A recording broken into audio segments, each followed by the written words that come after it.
Could you start by just telling us what you've been through here in the past month? Yeah, so, I developed a digestive tract infection over the summer.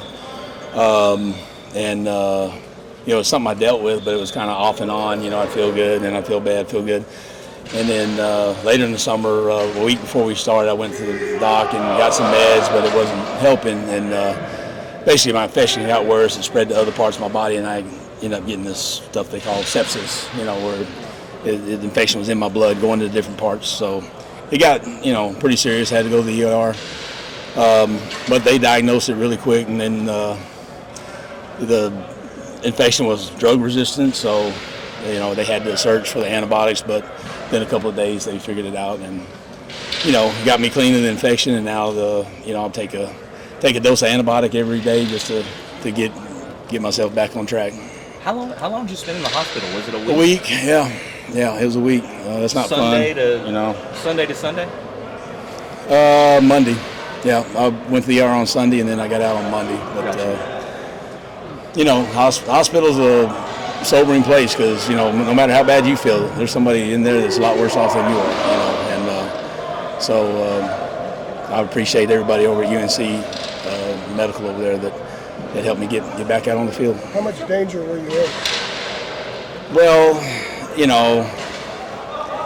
I don't know. I mean, my blood pressure was like 80/40, and my pulse was like 160. You know what I'm saying? And it was so I was out of whack there. So it was good. I went to the doctor when I did, because if it had got any further than that, then I could have gotten in real trouble. Matt told us yesterday.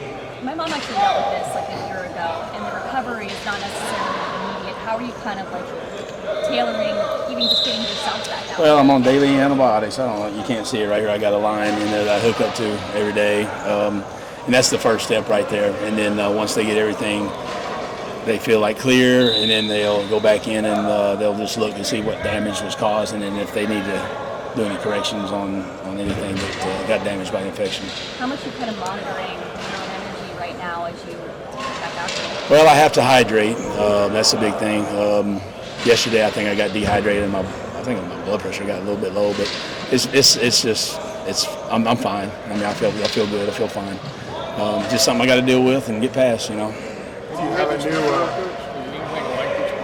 No, not to this degree. No, this was this was something that, like I said, I thought I was getting over it, and then I deal with it again. I thought I was getting over it, and then it was repetitive. So that's when I went to the doctor, and then the timing of it stinks because I went to the ER the day that we reported for camp. Which you couldn't have wrote that one worse, but it's all good. Other than hydrating, have you had to make any other changes to your diet or? No, not really. I mean, I don't eat that much or that bad anyway. Now I lost quite a bit of weight while I was in the hospital, so I've been really hungry ever since I got out. So got to kind of watch that a little bit. But other than that, no. How are you using what happened to you as a kind of a motivational, inspirational thing to your players and team? Just like, hey, if I can overcome this, there's no reason you can't give every bit of effort in practice. Are you even doing that? No, I mean, anytime you're sitting in the hospital, you feel like the world's going on without you. You know what I'm saying? So I was anxious to get back, and I was glad that I was able to when I did. And like I said, I'm very appreciative of those people helping me, get back to this point.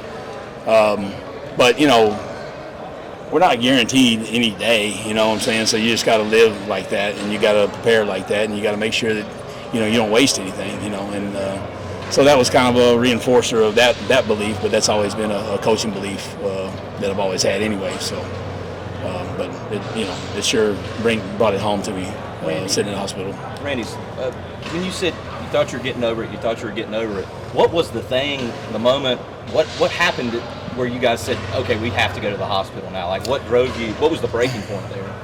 I got just bad chills, fever, and then I got nauseous, started vomiting. I mean, just stuff like that. I was going into that stage of whatever they call it, sepsis or shock or whatever they call it. But it was. I was in a bad way there. Actually, want to see a video from practice? Yeah. So they set me up. Now, the first 2 days I was kind of out of it. But then once they got the infection under control and I started feeling better, I was sitting in on the meetings on Zooms and stuff like that, you know. So definitely stayed engaged, you know, and much as I could anyway. And now that you're back, are you kind of like, I'm a little bit behind, I got to get these guys ready to go? Yeah. No, it's a panic feeling, you know, a little bit, and you just feel like you're you know, always chasing something because you missed a week there, but. You know, we're making progress. You know, I think we're in a good spot at this point right there. We just got to keep progressing up to the game day, you know. You also had a couple of new guys that you hadn't coached yet before, which yeah, we added some guys this summer from the portal. Tried to speed that process up to catch up with those. You know, I wish there was a speedy process for it, but it's a process, and there's no shortcuts to it or anything like that. You got to go out, you got to drill it, you got to run it live, and then if it's broke, you got to drill it and run it live till you get it fixed. You know, and that's just kind of the repetitive process of a lineman. You know. Was there a player on the offensive line that really stood out as a leader and kind of took some of the reign of, hey, got to mentor these kids while coach is out? You know, so I had a lot of help. I had Kyle Fuller, he's my assistant here, and then Corey Gaynor came back. He helped quite a bit. And then, you know, as far as leadership in our room, you know, Willie Lampkin, he's got the most. He's a seasoned guy. You know, he's played a lot of snaps, and he sets a great example through his work ethic and everything. And then, you know, guys like Austin Blasky, they've done a good job of stepping into a leadership role and, you know, just trying to be that bell cow, you know, for the guys. And, you know, it was especially important when we were down a man, you know, so I'm very appreciative of those guys for sure. When you don't have an NFL quarterback leading the offense, now more than ever, it could be probably as important to have a strong offensive line, but also a strong running game. Obviously, you don't think our quarterbacks are in NFL? Say it again? You don't think our quarterbacks are in NFL? That's to be seen. Oh, but Drake okay. May has been drafted, Sam Howell's been drafted. But obviously, Amari and Hampton's going to lead the running game. But how much pressure is there on the offensive line to create space for the running game, but also protect these quarterbacks that don't have as much experience? We got to do our job every time, you know. Running game is the best friend of a quarterback. You know, everybody knows that. Staying out of bad situations and stuff like that. So, you know, we're always going to be about that. And, you know, we have to have a balance. You know, when we do get in a situation where we want to throw the ball, we got to hold up in protection, you know. So it's something that you work 50-50, you know, in your drill work. And, you know, you're just constantly, you know, we do a good job of constantly putting ourselves in situations in practice, you know, so we can see, you know, hey, this is good, this is bad, this would have won for us, this would have lost for us, that type thing. So, you know, just constantly doing that and you know, evaluating and coaching and progressing, you know. Randy, we keep hearing from different coaches, from players, that they feel like this offensive line will be better than the one you guys had last year. I mean, I understand it's the preseason, you hadn't played anybody yet, I get that, but like, what makes you believe that this group could be improved over maybe the one you had last year, last couple of years? Well, we're always trying to improve, you know, we're not trying to stay the same and definitely not trying to go backwards, you know. You know, the thing that we fight right now is inexperience. We don't have a lot of starts, you know, up there, but we have some talent, you know, we've got some size and athletic ability and guys that are smart and they want to play hard. And so, you know, you got stuff to work with. It's just up to us to get them pointed in the right direction and blocking the right guys and playing with the right attitude and, you know, taking care of our guys that are holding the ball. What did you notice from year one to year two?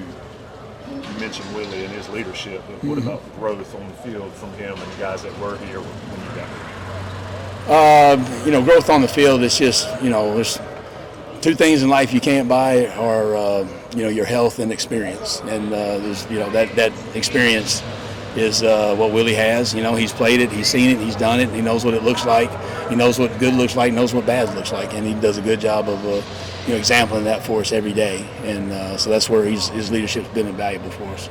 The AP Top 25 has come out for the preseason. NC State is ranked. UNC is not. Do you think you guys are a AP Top 25 worthy team right now? We got to prove, and you know that doesn't matter. You know what I'm saying?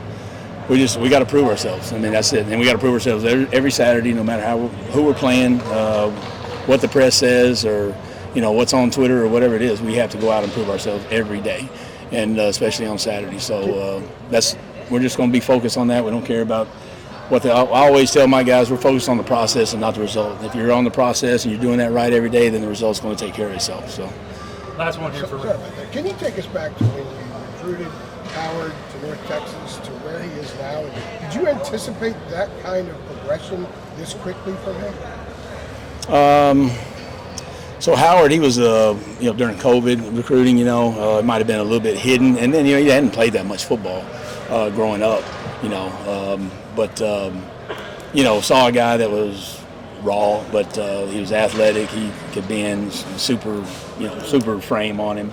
And he's got a little bit of meanness and nasty to him, when I worked with him in North Texas, I felt like he certainly had the potential, and it was just a matter of, him growing into that role, and he's doing a good job there. Chip called him the NFL guy the other day. We talked about. Well, we see the body and the specs and everything like that, but there's not many 6'9", 340 guys that are sophomores that are playing and they're going to start right now, and he's a rare guy as far as that goes, but he's, calling him an NFL guy, well, we think he has that potential, but, that's got to be realized, so he's just got to do, like we talked about, focus on the process every day, get better, and then at the end of the day, it'll be what it is, and he'll take care of himself.